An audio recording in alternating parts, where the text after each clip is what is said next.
Welcome students, you made it to day 4, which is where we're going to publish or put it all together. And guess what? You can just use your Foursquare from writing day 3.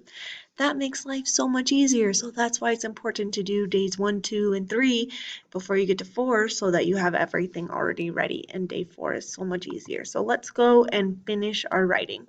So here's writing day 4 open for us. We have our prompts there and a nice big box to add all of our writing from before. So we have writing day 3 open. We're going to start with 1 and then just copy and paste. Take your time as you copy and paste. I would hate for you to lose any of your writing and have to redo it.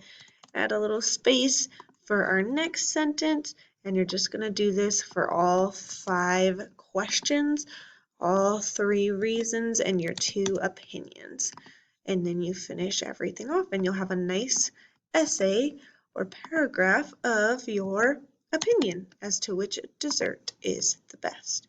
Make sure you get all your reasons and all your explanations that you put in your Foursquare. You wouldn't want to miss anything there.